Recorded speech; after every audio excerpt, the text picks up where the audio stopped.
quelles sont les actions que l'on doit prendre pour augmenter le taux d'utilisation de cartes bancaires par les commerçants, faire en sorte que toutes les banques pensent bien à co-badger les cartes, je vais revenir sur ce terme-là après, faire en sorte que le particulier connaisse, et donc on a fait beaucoup de campagnes de communication, faire de l'innovation. J'allais y venir. On va en parler aussi après sur l'innovation autour de la carte, et faire en sorte que tout le monde utilise les mêmes normes au même moment, c'est-à-dire encore une fois, si je veux faire avancer l'innovation sur la carte, il faut qu'en même temps je fasse avancer l'innovation sur le terminal de paiement.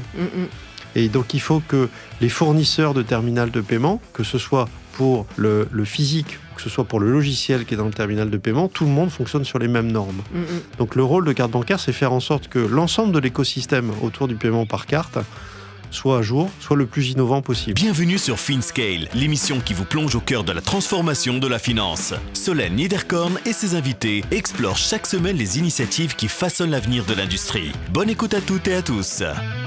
Bonjour à tous et bienvenue sur FinScale. J'ai la chance d'accueillir aujourd'hui Jean-Paul Mazoyer, qui est le président du GIE Carte Bancaire. Bonjour Jean-Paul. Bonjour Solène. Merci beaucoup de nous accorder un petit peu de temps ce matin pour nous parler de ce GIE. Je pense que pas mal de nos éditeurs connaissent, mais les gens ne savent pas forcément quel est son rôle, comment vous travaillez, la gouvernance, etc. Avant qu'on rentre dans le vif du sujet, j'aurais aimé que tu te présentes rapidement à nos auditeurs et aux personnes qui nous regardent. Moi, je suis donc président du groupement Carte Bancaire depuis 4 ans. J'ai fait ma carrière dans la banque, dans une banque qui s'appelle Crédit Agricole, après avoir commencé dans une société qui s'appelle Accenture aujourd'hui. Et j'ai fait différents métiers dans la banque. Et à la fin de ma carrière, j'étais directeur général adjoint du groupe Crédit Agricole. Je m'occupais de tout ce qui était technologie, digital et paiement. Et donc à ce titre-là, je préside le GIE Carte Bancaire. Est-ce que tu peux nous revenir un petit peu sur l'historique de ce groupe ? À quoi sert-il ? Qui réunit-il ? Et quel est l'objectif ? Alors, on va se projeter un petit peu en arrière. Dans les années 70, début des années 80, il y a les premières utilisations des cartes magnétiques qui permettent en fait de payer chez les commerçants et de retirer de l'argent. Donc, c'est des cartes qui, à l'époque, sont avec des chiffres qui sont en relief. Tu passes ça dans ce qu'on appelait un fer à repasser avec du carbone. C'est vraiment très, très daté pour les gens. Et à l'époque, il y a 2 systèmes. Il y a un système qui est celui des cartes vertes, qui est spécifique au Crédit Agricole. Mais Crédit Agricole a beaucoup d'agences, beaucoup de commerçants en milieu rural, beaucoup de clients qui possèdent des cartes. Mais ces cartes ne sont utilisables que chez les commerçants qui sont affiliés au Crédit Agricole ou dans les distributeurs de billets du Crédit Agricole. Et puis il y a un autre système, qui est un système qui est dit carte bleue, et qui est dans les grandes banques nationales, les BNP, Société Générale, Crédit Lyonnais, et qui fait la même chose. Et en 1984, le ministre des Finances de l'époque, Pierre Bérégovoy, réunit tout le monde en disant « Ça suffit, je veux qu'il y ait un seul système qui soit interopérable et qui permet à tous les Français de payer chez tous les commerçants et de retirer dans tous les distributeurs de billets. » Et on crée le groupement d'intérêt économique Carte Bancaire. Tout le monde dit carte bleue. Alors, même le ministre dit carte bleue encore. C'est vrai. C'est-à-dire 40 ans après, tout le monde dit carte bleue. Ouais. Mais c'est officiellement Carte Bancaire. Ce système, en fait, permet, sur ta carte de crédit, sur ta carte bancaire, tu as en général le logo de ta banque, tu as le logo d'une société américaine qui est Visa ou Mastercard, et tu as, dans 9 fois sur 10, on parlera du 1 cas sur 10 après, tu as le petit logo CB. Tout le monde connaît ce petit logo CB. Totalement, ouais. Mais personne ne sait à quoi ça sert. Les gens imaginent que c'est le fabricant du morceau de plastique, les gens imaginent que c'est un logo de sécurité, personne ne sait finalement à quoi ça sert. En fait, CB, c'est un système de paiement qui permet, quand tu présentes ta carte chez un commerçant, que le paiement soit transféré depuis ton compte de particulier sur le compte du commerçant en utilisant des systèmes informatiques qui sont ceux des grandes banques françaises. C'est-à-dire, c'est un système qui est purement français et qui permet à des titulaires de comptes bancaires en France de payer chez des commerçants en France. Plus de 80% à peu près des paiements en carte en France passent par le GIE Carte Bancaire. Et ça permet surtout de faire des normes en commun qui permettent que la carte soit acceptée dans un terminal de paiement, parce qu'il faut évidemment que la technologie soit conciliable, et que finalement, tout l'écosystème, la banque, les régulateurs, les fournisseurs de technologie, tout le monde se mette d'accord sur des normes en commun, et d'avoir un système qui fonctionne très très bien. Le GIE carte bancaire, c'est pas très gros, c'est une centaine de personnes, donc c'est vraiment tout petit, mais ça traite 15 milliards d'opérations par an, pour 700 milliards d'euros. Donc, c'est considérable en termes d'opérations. Et surtout, ça assure ce qu'on appelle la souveraineté des paiements en France, puisque c'est un système qui ne dépend que de nous au sens les banques françaises, et qui permettent d'assurer que tous les paiements par carte peuvent passer par ces systèmes-là. C'est une spécificité française ou tu vas retrouver ça dans chacun des pays ? Il y en a 90 à travers le monde. Ok. Mais c'est de loin le plus puissant en Europe. Tous les pays européens n'en ont pas un. Exemple, en Espagne, tu n'as absolument pas ce système-là, et ce qui fait qu'un particulier espagnol qui paye chez un commerçant espagnol, il utilise un système américain, Visa ou Mastercard. Tu as d'autres pays où ça marche plus ou moins bien. Tu as les pays qui l'ont développé, alors là je pense plutôt à la Chine, à l'Inde, à la Russie, qui ont ce système-là et qui fonctionnent exactement sur le même système de carte bancaire. Pour te donner un chiffre, plusieurs chiffres, sur 100 paiements en Europe, des Européens qui payent, des citoyens européens qui payent avec une carte bancaire. Tu en as déjà 90 à 92 sur les 100 qui sont des paiements dans leur propre pays. Donc on ne parle pas de paiements transfrontaliers, on parle véritablement des paiements chez eux. Sur ces 100 paiements, tu en as 61 qui passent par des systèmes américains. D'accord ? Ça veut dire que un Allemand qui paye en Allemagne, un Espagnol qui paye en Espagne, un Italien qui paye en Italie, etc. Dans 6 cas sur 10, ça passe néanmoins par des sociétés américaines qui sont Visa et Mastercard. Et pourquoi est-ce que c'est un problème ? C'est un problème parce que du coup, c'est eux qui fixent les prix. C'est eux qui fixent les prix, c'est eux qui... Parce que les datas qui sont derrière ces systèmes de paiement sont à la main des sociétés américaines. Et donc, nous, on n'en bénéficie pas. D'accord. Ça pose un problème de souveraineté, c'est que... Alors, c'est pas du tout... Je ne vais pas faire évidemment cette analogie, mais c'est exactement ce qui s'est passé en Russie. Quand la Russie a envahi l'Ukraine, les Américains ont décidé de couper les flux, et donc, tous les flux Visa et Mastercard ne pouvaient plus passer. Mais comme la Russie avait le même système que carte bancaire, ils ont continué à payer entre eux. Un citoyen russe peut continuer à payer dans un commerce russe. D'accord. Avec ce système-là. Donc c'est un sujet de souveraineté. Je finis sur mes chiffres. 61 sur 100, ça passe par des systèmes américains. Sur les 39 qui restent, il y en a 20, c'est système carte bancaire en France. D'accord. Donc ça veut dire la puissance de carte bancaire qui est un des systèmes, on appelle ça des schémas de paiement, un des schémas de paiement les plus puissants au monde et le plus puissant en Europe de très très loin. Ouais.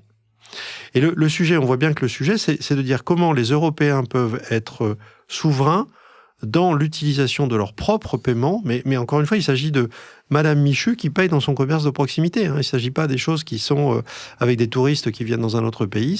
On parle vraiment des sujets de proximité, qui est de dire il faut absolument que sur ces sujets-là, l'Europe soit souveraine, c'est-à-dire ait la capacité de dire nous avons des entreprises en Europe qui permettent de faire ces paiements au sein de l'Union européenne. Juste pour qu'on comprenne bien et pour voir si j'ai compris, parce que les paiements, à chaque fois que je mets les mains dedans, j'ai l'impression que je réapprends quelque chose de nouveau. Compliqué. C'est extrêmement complexe.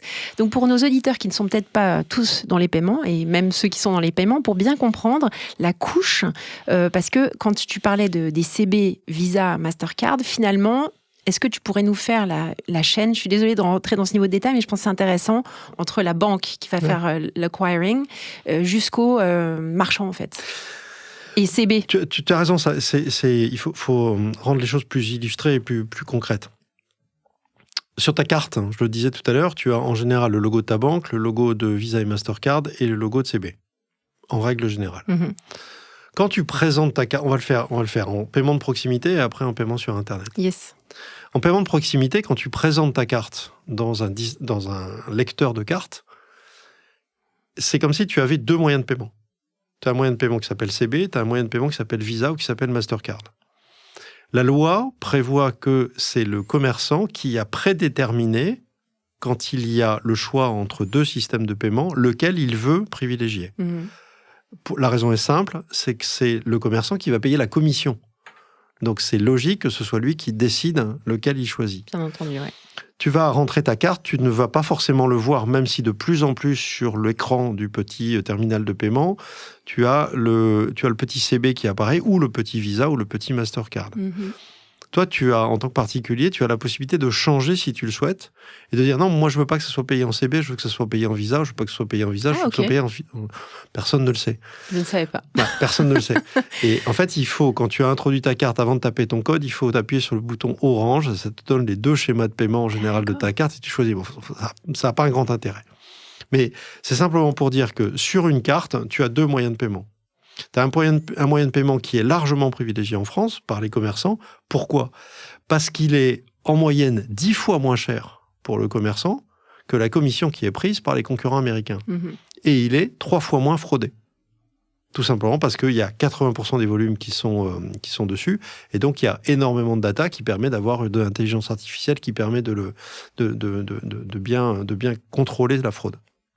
Donc, ça, c'est pour dire que, simplement sur une carte, tu peux avoir les 2 moyens de paiement. Quand tu es sur Internet, tu rentres pas ta carte, évidemment, dans un lecteur, et on te demande de taper ton numéro de carte. Mais de temps en temps, avant, on te demande de cliquer sur un des logos. Yes, On te fait apparaître les différents logos.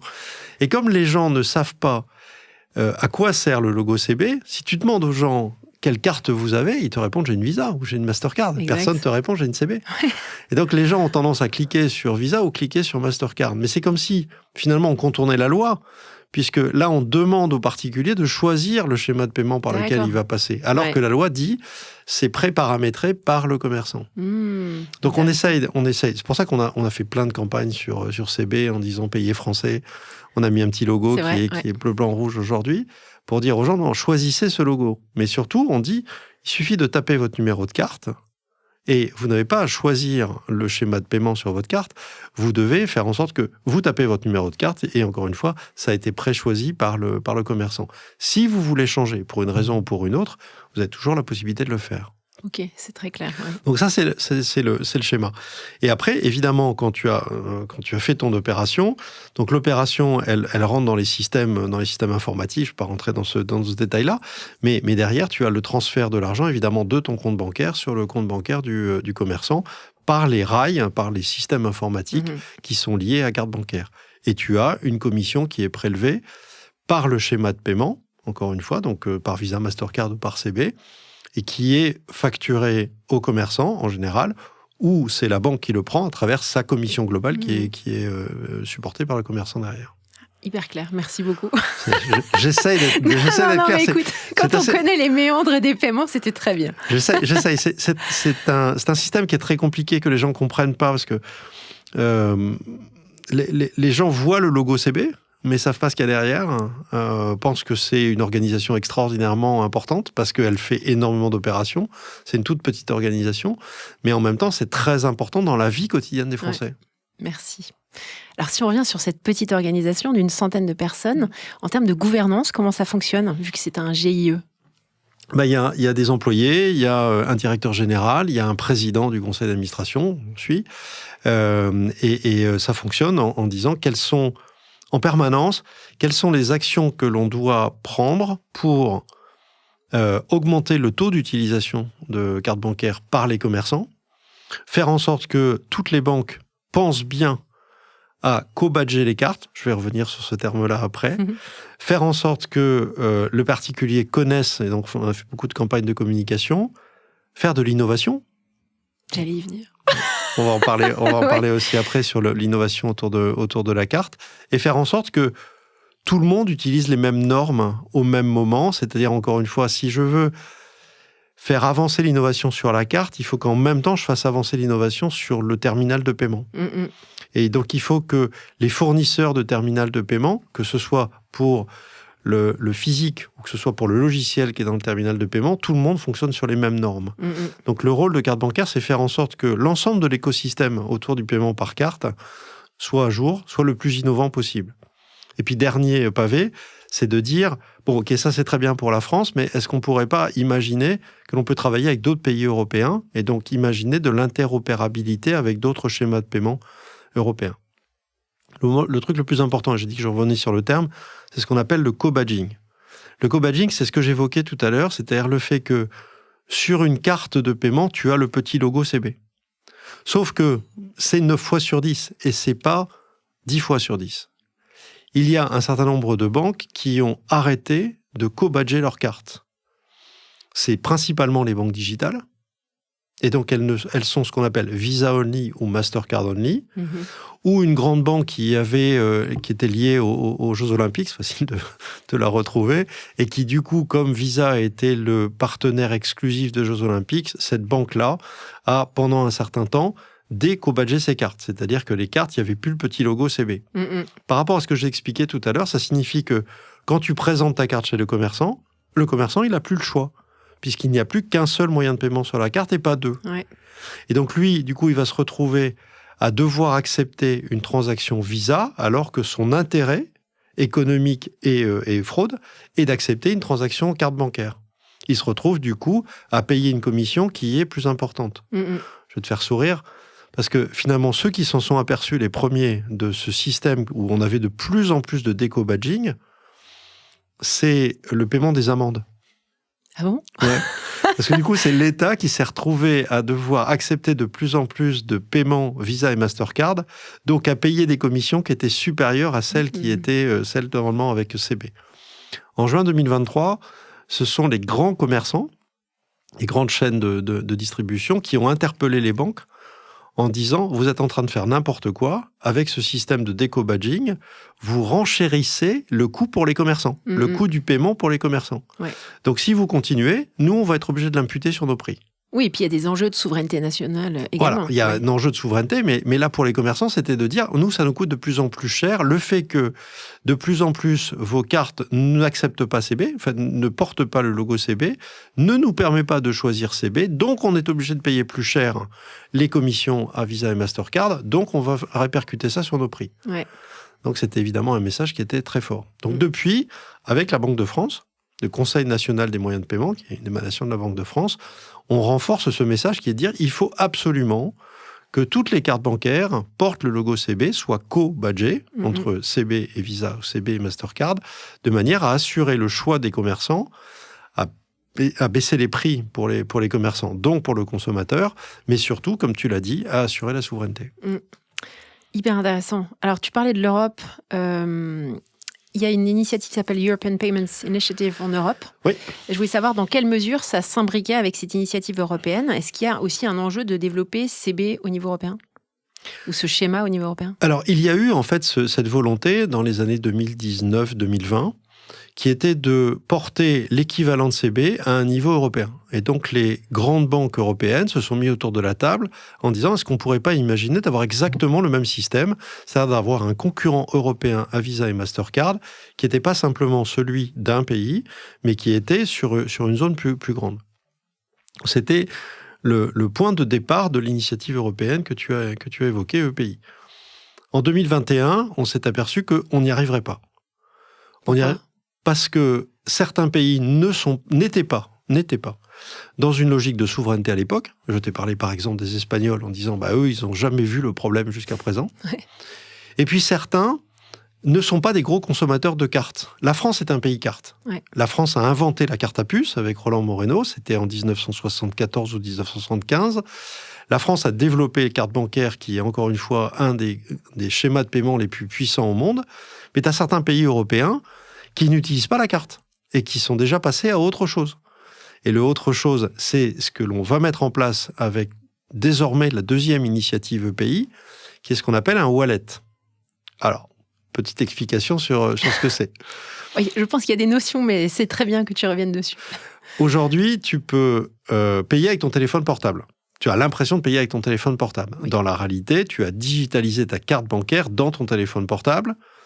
Et puis, potentiellement, le commerçant, il a digitalisé son terminal de paiement dans son propre téléphone et tu as deux téléphones qui se parlent.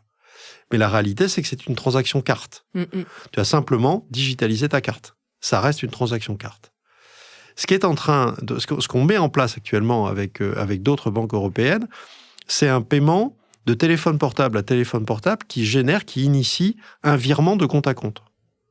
C'est-à-dire, tu n'as pas fait le lien entre ton téléphone portable et une carte, tu as fait le lien entre ton téléphone portable et ton compte bancaire, ton RIB, ton IBAN.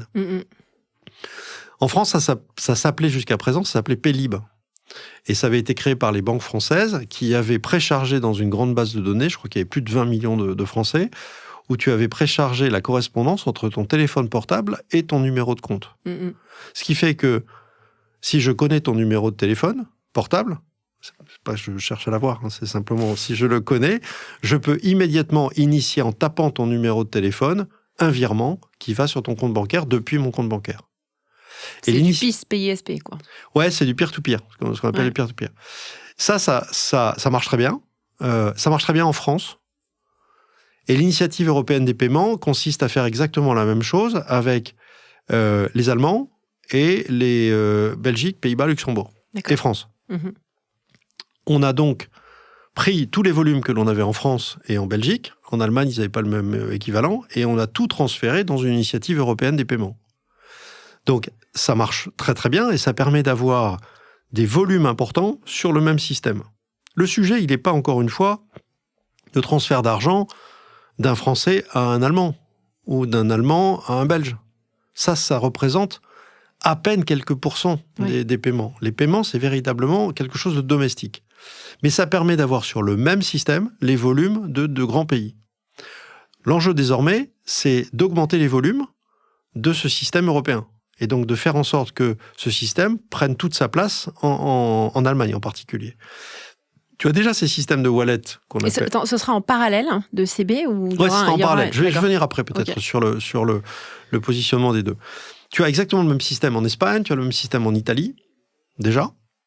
Et on va très certainement interconnecter ces systèmes-là pour que quelqu'un qui est affilié à ce système EPI qui s'appelle Wero, W-E-R-O, en Allemagne ou en France, puisse payer un espagnol, donc vraiment de particulier à particulier, en interconnectant ces deux systèmes. Mais j'insiste, le sujet, c'est véritablement les paiements domestiques. Donc ça, c'est la première fonctionnalité qui vient d'être lancée. La deuxième fonctionnalité, et ça sera finalement, ça va remplacer un peu le chèque en France, puisque... Il est temps. Ouais, j'ai oublié de parler de ça. Je fais un petit retour en arrière. En France, tu as grosso modo 40 milliards de paiements par an, en nombre de paiements chez les particuliers. Depuis l'année dernière, la carte a dépassé le cash. Mais sinon, tu avais 50% de ces transactions, c'était du cash. Encore 50% en cash? Ouais. Maintenant, c'est 43%. J'aurais jamais pensé que c'était autant. Et c'est vrai dans tous les pays. Ok. Et c'est vrai dans tous les pays. Même peut-être plus en Allemagne. Et plus en Espagne, par exemple. Ouais. Donc, en France, c'est 43%. La carte, c'est 48%. Donc, tu vois, il ne reste pas grand-chose. En France, il y a encore 1 milliard de chèques qui sont émis par an. Il y a 10 ans, c'était 4 milliards. Donc, on voit bien la chute. Ouais. C'est 1 milliard de chèques en France sur un total de 1,1 milliard en Europe. Donc, c'est vraiment très, très français, le chèque. Ouais. Et le chèque, c'est en général d'un particulier à un particulier ou d'un particulier à une association, à un petit professionnel, tu vois, qui n'accepte pas la carte. Ouais. Ce système que je viens de décrire, le Wero, qui te permet avec un téléphone portable de payer, ça va remplacer le chèque. Typiquement, je peux payer à un commerçant qui n'a pas de carte bancaire, je lui fais immédiatement un virement avec mon application Wero. Donc ça marche et ça marche de plus en plus. Donc on voit bien que après les paiements de particulier à particulier, on aura les paiements de particulier à petit pro. Et puis après, on pourra avoir des paiements sur Internet. Donc là, il y a un système qui existe qui s'appelle PayPal. Là, ça va devenir un concurrent. Ça veut dire que j'ai plus besoin de rentrer mon numéro de carte bancaire quand je paye sur Internet. Avec ce système-là, ça va générer immédiatement un virement depuis mon compte bancaire sur le paiement du e-commerçant.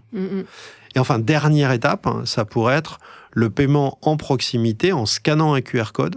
C'est-à-dire qu'au lieu d'avoir un terminal de paiement qui te permet de rentrer ta carte, tu vas avoir un système qui va te dire, qui va sur l'écran du TPE, qui va générer un QR code, tu vas scanner le QR code et ça va générer un paiement depuis ton compte bancaire sur le compte bancaire du commerçant.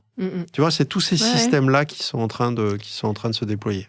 Alors, moi, c'est un sujet, comme tu sais, qui m'intéresse beaucoup. Je creuse beaucoup dans les détails. J'avais fait un épisode avec Antoine Grimaud, qui est l'un des fondateurs de Payplug, justement sur toute cette chaîne de paiement, et notamment sur le fait qu'il faille que 99,9% des paiements passent, qu'il fallait absolument éviter la friction. Donc, en fait, tous les sujets de friction dans le paiement, dans l'orchestration de paiement, mais aussi tous les sujets du X sont particulièrement prégnants dans la fintech. Bien sûr. Comment est-ce que au niveau du groupement et dans la façon dont vous innovez, dont vous développez ces applicatifs, vous prenez ça en compte? Est-ce que vous travaillez en collaboration avec des développeurs externes? Comment est-ce que toute cette innovation est mise en œuvre?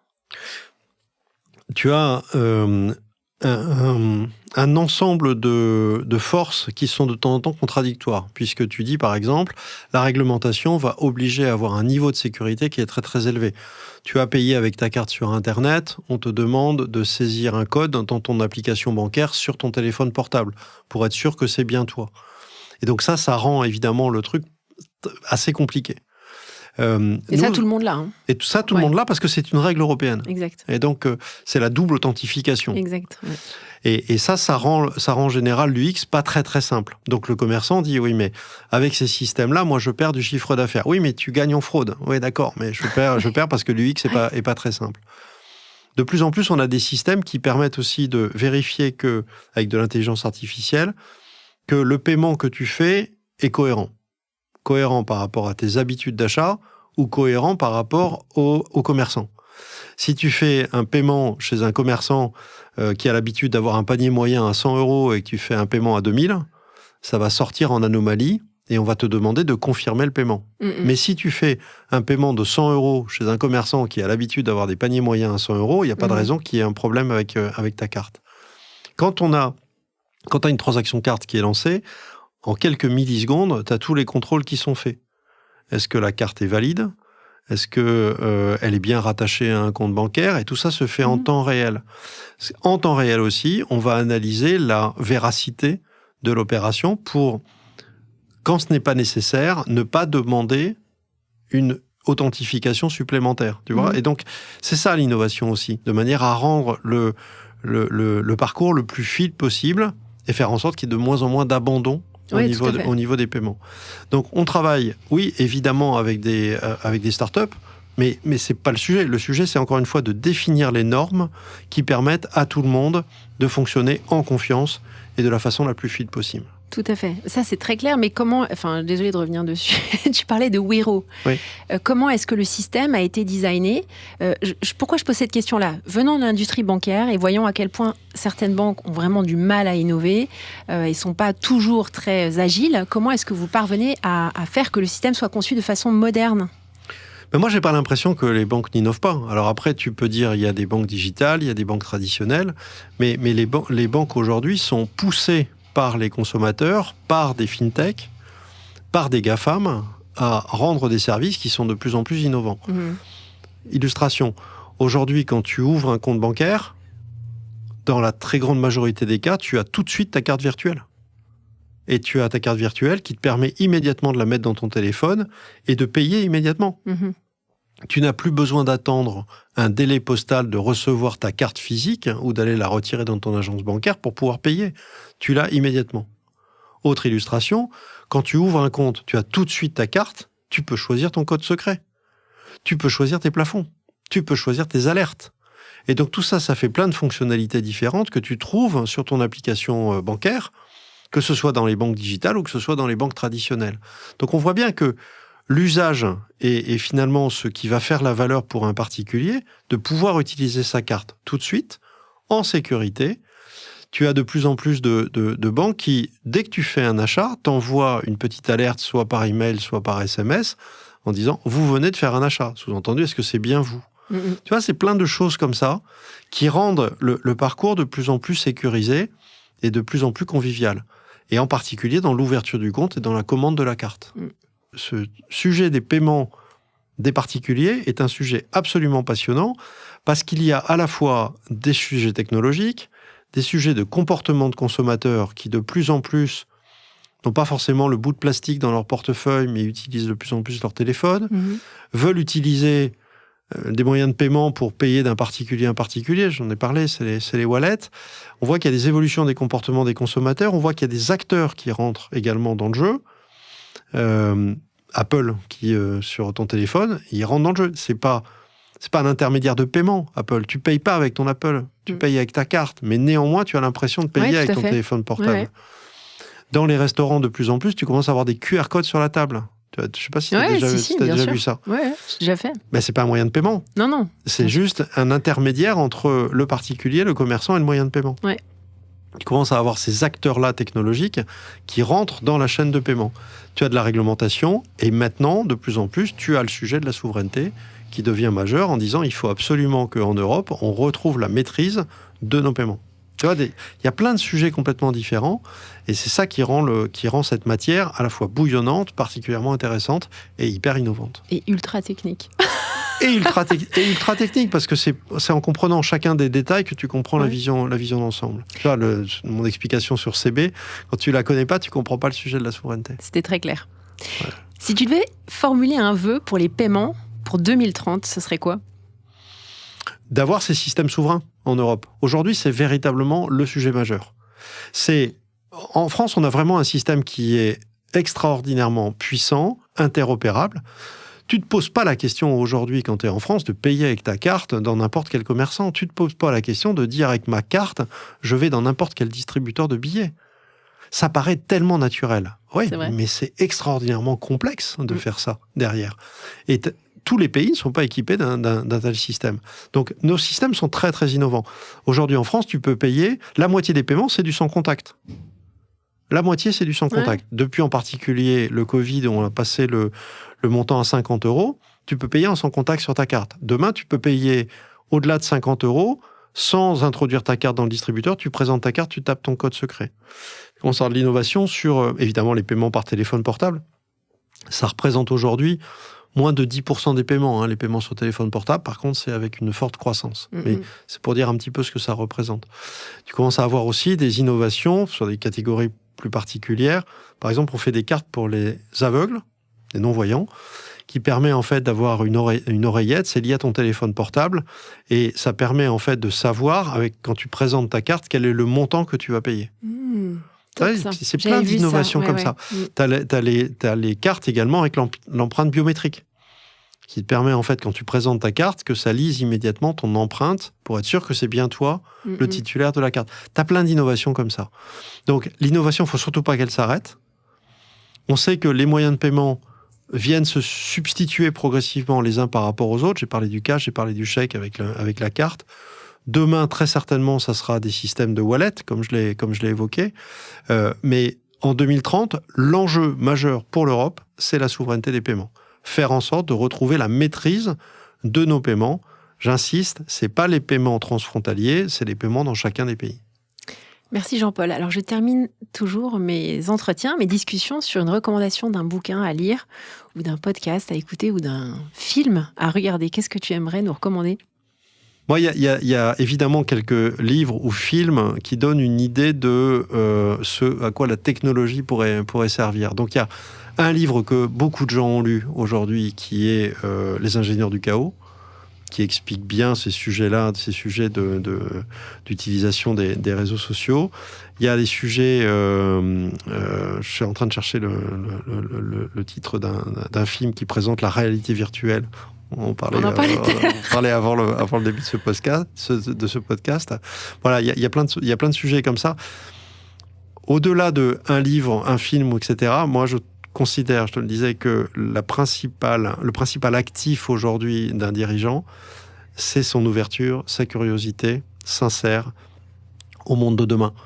Il ne s'agit pas de juger, il s'agit de comprendre. Il s'agit d'être perméable à ces évolutions technologiques, à ces évolutions des comportements des gens, et il s'agit de les comprendre, de comprendre en quoi la technologie peut changer son business, mais pas simplement, la société de façon générale. Et donc, il faut absolument qu'on ait des gens qui soient extraordinairement perméables à la technologie, je vais presque dire gourmands de la technologie, pour la comprendre et se dire à quoi elle va servir demain, comment ça va impacter notre environnement.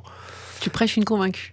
Ouais, j'imagine. Sinon, je ne serais pas là. Non, exactement. Évidemment. Mais je pense que c'est ça. Et donc, que ce soit à travers des livres, des films, des podcasts, tout ce que tu fais évidemment avec FinScale, je pense que c'est très important de continuer à comprendre, de continuer à s'immerger dans ces évolutions technologiques et pas essayer simplement de reproduire les modèles anciens, de ne pas essayer d'optimiser les modèles anciens avec de la technologie, mais de penser en dehors du cadre.